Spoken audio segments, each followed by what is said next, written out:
top of the list is to start your own home garden. But how do I start so that I get results quick, so that I stay motivated to keep seeds in, to keep my garden in, to not waste 120 days for the first sign of seed growth?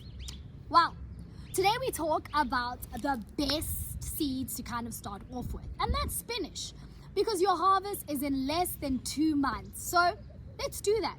Let's get spinach into the ground, and before you know it, you will be harvesting.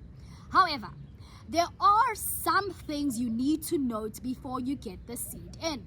So first thing is, foundation is key.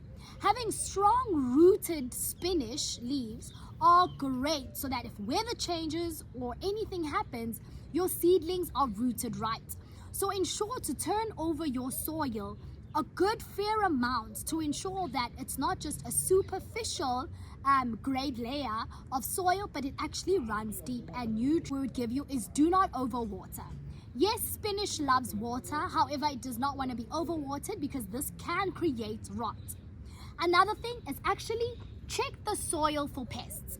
Look out for what we call cutworms, or caterpillar looking like insects that are not good for your spinach crop. A great way to mitigate this is be careful of overcrowding. In a small garden, we sometimes are pushed to put as much into a really small space.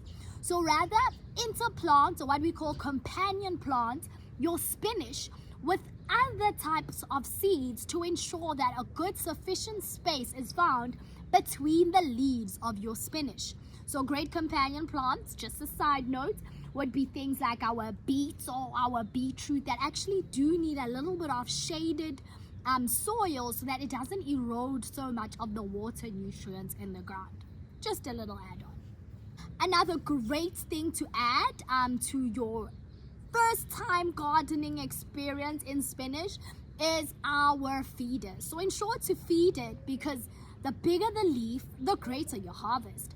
So these are nitrogen loving. Same way you appreciate getting extra nourishment to grow and reach your full potential, they will also need. So adding a thin layer of coffee grounds over the soil, adding our liquid nitrogen fertilizers, remembering to keep any type of fertilizer or compost away from the leaf, because our leaf is actually our harvest. So just direct it into the soil and not so much over on. Another thing is sunlight. So as you can see, this is on our outer skirts of our garden, which gets a good amount of sunlight. We've added a shade cloth because our sun might be a little bit too much as we nearer the warmer seasons. So ensure that the environment is optimal for growth. In addition to that, remember that this cycle is short, so enjoy it. Enjoy the small wins, because very soon you will be harvesting a lot of your crops that do actually take like 120 days. But for now, it's 2 months from now, you can harvest your very first batch of spinach. But I think the biggest tip to go away with, especially for spinach, is harvest often.